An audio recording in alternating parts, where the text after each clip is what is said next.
Vallivelan serial review பற்றி பார்க்கலாம் வாங்க. அதுக்கு முன்னாடி நம்ம சேனலை சப்ஸ்கிரைப் பண்ணாதவங்க கீழே இருக்கிற சப்ஸ்கிரைப் பட்டன் கிளிக் பண்ணிவிட்டு பக்கத்தில் இருக்கிற பெல் பட்டனையும் கிளிக் பண்ணிடுங்க. சரி வாங்க வீடியோக்குள்ளே போகலாம். இங்கே பார்த்தோன்னா நம்ம ரத்னவேலை வந்து திட்டம் போட்டு அடியாட்கள் வச்சு நம்ம வேதநாயகியும் ரஞ்சித்தும் கதையை முடிக்கலான்னு பார்க்குறாங்க. ஆனால் வேலு வந்து எல்லாரையுமே அடித்து போட்டு ரத்னவேலை வந்து காப்பாற்றிடுறாங்க.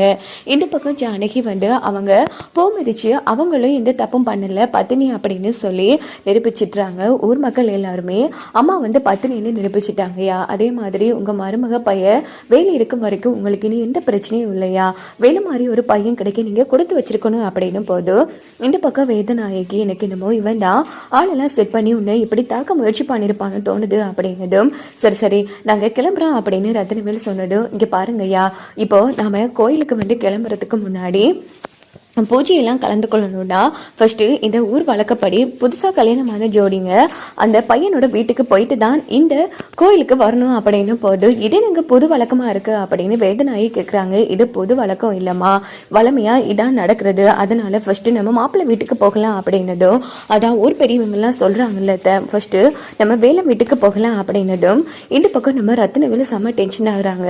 உடனே வேதநாயகிட்ட வந்து என்ன சிஎம்க்கு ஃபோன் அடிக்கவா அப்படின்னதும் என்ன பண்ணுறது ரத்னவேல் வா எல்லாம் தலைவிதி போயிட்டு வரலாம் அப்படின்னுட்டு ஒட்டுமொத்த பேரும் கிளம்பி நேரா நம்ம வள்ளி வீட்டுக்கு வராங்க. இதை பார்த்து ரேணுகா ஃபேமிலி செம்ம டென்ஷன் ஆகுறாங்க. பார்த்தியா ஜோடியா வந்தாங்க, இப்போ ஒட்டுமொத்த குடும்பமும் வந்திருக்காங்க, எல்லாம் குடும்பமா பிளான் பண்ணிட்டாமா இந்த கல்யாணத்தை நடத்திருக்காங்க, இல்லைன்னா இந்த ரத்னவேலையா வருவாரா, இவரை நாக்கு புடுங்கிக்கிற மாதிரி 4 கேள்வி கேட்டதான் சரியா வரும் அப்படின்னுட்டு உடனே ரேணுகா ஃபேமிலி வராங்க. வாங்கய்யா ரொம்ப சந்தோஷமா இருக்கீங்க போல இருக்கே, உங்க பிள்ளைக்கு ஆசைப்பட்ட வாழ்க்கையை ஏற்படுத்தி கொடுத்துட்டுன்னு நிம்மதியா இருக்கீங்களா. அன்னைக்கே சொன்னேன் இந்த வேலு இவன் கண்டிப்பா வந்து ஏதோ திட்டத்தோடு தான் நடக்கான்னு, ஆனா என் பேச்சு நீங்க கேட்கவே இல்லைங்கய்யா, இங்க பாருங்க ஆனா கொடுத்து பார்க்க மீறிட்டீங்களா அப்படின்னு சொல்லும்போது இங்க பாரு காத்தி, தேவையில்லாம ஐயாவை இந்த விஷயத்துல சம்மந்தப்படுத்தாத, ஐயாவுக்கு இதுக்கும் எந்த சம்மந்தமும் கிடையாது அப்படின்னு வேலு வந்து சத்தம் போட்டதும் நீ திறக்காத வாயம் அவனே அவ்வளவுதான் அப்படின்னுட்டு ரொம்ப நல்லதுங்கய்யா, எல்லாரும் திட்டம் போட்டு பண்ணிட்டு இப்ப ரொம்ப சந்தோஷமா வந்திருக்கீங்க, ஆனா என் தங்கச்சி வாழ்க்கை தான்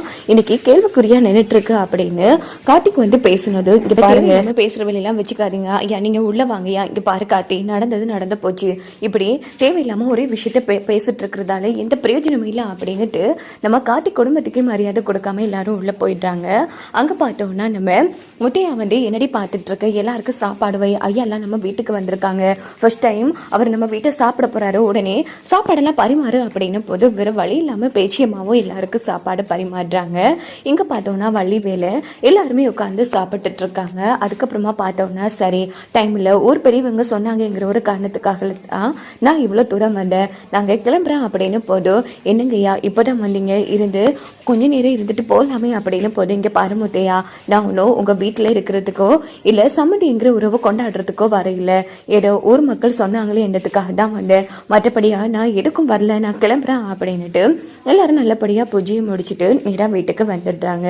அங்கே பார்த்தோம்னா ரத்னவேல் வந்து நம்ம ஜானகி வந்து பூ மிதிச்சதை வந்து நினைச்சு பார்த்துட்டே இருக்காங்க. அப்போ நம்ம வள்ளி வராங்க. அம்மா இங்க அப்பா நான் ஒரு விஷயம் சொல்றப்பா, நான் என் அம்மா பக்கம் சாயிரன்னு நினைக்காதீங்க, எப்பவுமே நீங்க தான்ப்பா எனக்கு ஃபர்ஸ்ட், அதுக்கப்புறமா தான் மற்றது எல்லாமே, ஆனா இன்னைக்கு நடந்த விஷயத்த பாத்தீங்களாப்பா, சாமி விஷயம்ப்பா, சாமிக்கு தான் ஆனா என்ன ஆகும்னு தெரியுமா, அதை யோசரி நம்ம குலவு தெய்வம் கோயிலுக்கு போக சொன்னது நம்ம குடும்ப நல்லதுக்காகத்தாப்பா, ஏன்னா அம்மா வந்து தமிழ்ல எந்த தப்பு இல்லைன்னு நிரூபிக்கிறதுக்காக தான் நம்ம யோசிர் வந்து கோவிலுக்கு போக சொல்லியிருக்காரு. இதுல இருந்து உங்களுக்கு என்னப்பா விளங்குது, அம்மா தான் தன் மேலே எந்த தப்பும் இல்லைன்னு நிரூபிச்சிட்டாங்களே, அம்மாவை நீங்க எப்பவும் தப்பா நினைக்கிறீங்களா அப்படின்னு போது என்னம்மா வள்ளி பூ மிதிச்சா மட்டும் அவ பத்தினின்னு ஆயிடுமா, இங்க பாருமா அவ 25 வருஷமா உன்னை தெருவில் விட்டுட்டு போயிருக்காமா, இப்படிப்பட்ட ஒருத்தி கூட சேர்ந்து நான் வாழணுமா, அதே இடத்துல நான் உன்னை விட்டுட்டு போயிருக்கேன், இன்னைக்கு ஓகே இது என்னமா இருக்கும், ஆனா என் பொண்ணு நிக்க கூடாதுன்னு நான் பார்த்து உன்னை வளர்த்த, சொல்ல போனா அவன் நல்லவளே கிடையாதுமா,